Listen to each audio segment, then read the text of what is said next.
এই শিক্ষামন্ত্রী ওনার ছেলে মেয়ে বিদেশে, কি আবল তাবল বলে আমি জানি না। একটা নারীর যদি কোমর পর্যন্ত ভিজে যায়, সে পরীক্ষা দেয় কিভাবে? তার মা যাবে, বাবা যায় সাথে আজকালকার দিনে।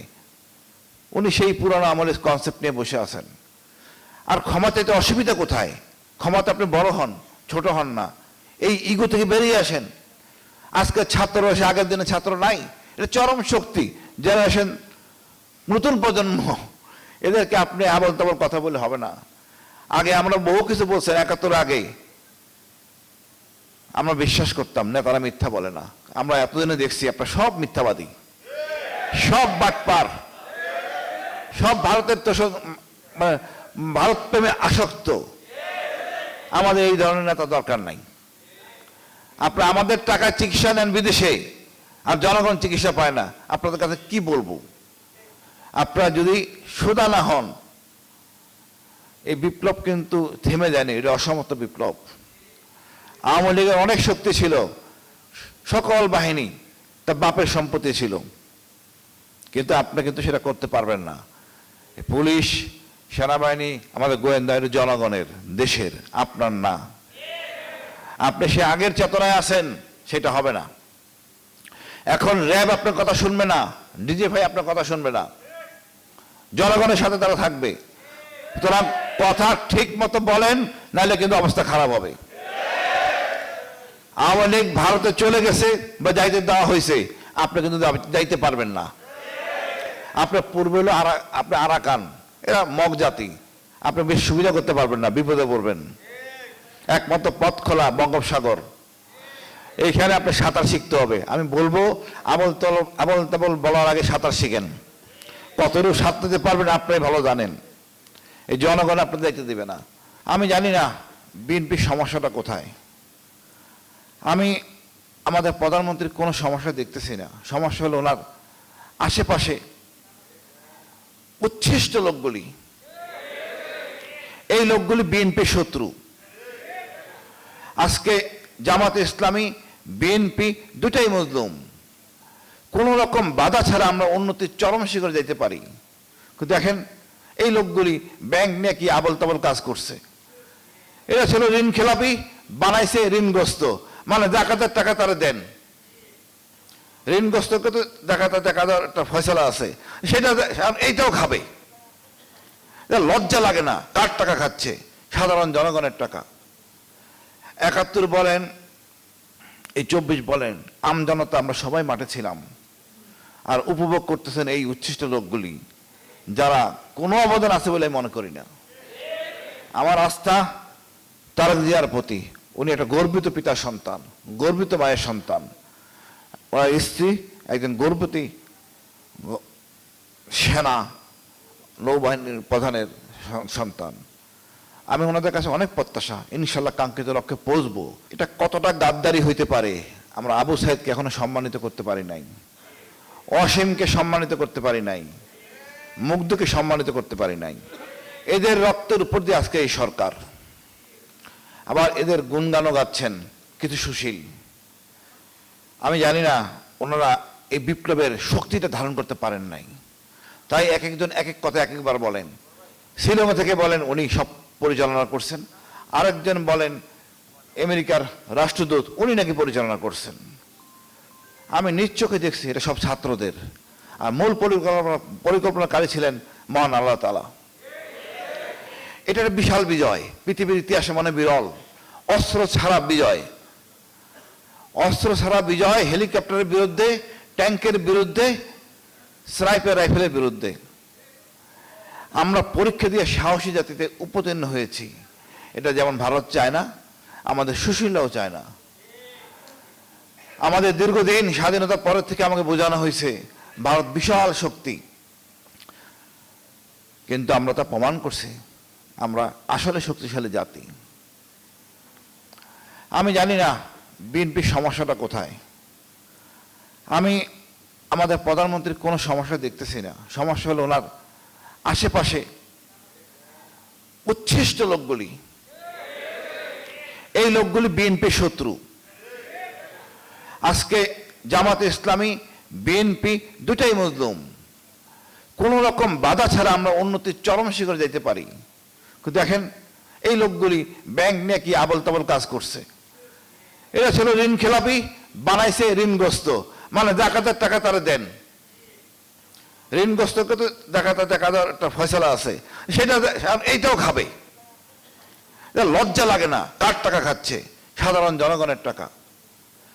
৭১ বলেন, এই ২৪ বলেন, আমজনতা আমরা সবাই মাঠে ছিলাম, আর উপভোগ করতেছেন এই উচ্ছিষ্ট লোকগুলি, যারা কোনো অবদান আছে বলে মনে করি না। আমার আস্থা তারেক জিয়ার প্রতি। উনি একটা গর্বিত পিতার সন্তান, গর্বিত মায়ের সন্তান, ওনার স্ত্রী একজন গর্বিত সেনা নৌবাহিনীর প্রধানের সন্তান। আমি ওনাদের কাছে অনেক প্রত্যাশা, ইনশাল্লাহ কাঙ্ক্ষিত লক্ষ্যে পৌঁছবো। বাট উচ্ছিষ্টকে সরান। এরা আবল তাবল বলতেছে। এই শিক্ষামন্ত্রী, ওনার ছেলে মেয়ে বিদেশে, কি আবল তাবল বলে আমি জানি না। একটা নারীর যদি কোমর পর্যন্ত ভিজে যায়, সে পরীক্ষা দেয় কিভাবে? তার মা যাবে, বাবা যায় সাথে আজকালকার দিনে। উনি সেই পুরানো আমলের কনসেপ্ট নিয়ে বসে আছেন। আর ক্ষমতা এতে অসুবিধা কোথায়? ক্ষমতা আপনি বড় হন, ছোট হন না, এই ইগো থেকে বেরিয়ে আসেন। আজকে ছাত্র এসে, আগের দিনে ছাত্র নাই, এটা চরম শক্তি। জেনারেশন, নতুন প্রজন্ম, এদেরকে আপনি আবল তাবল কথা বলে হবে না। আগে আমরা বহু কিছু বলছেন, ৭১ আগে আমরা বিশ্বাস করতাম নেতারা মিথ্যা বলে না। আমরা এতদিনে দেখছি আপনার সব মিথ্যাবাদী, সব বাটপার, সব ভারতের মানে ভারত প্রেমে আসক্ত।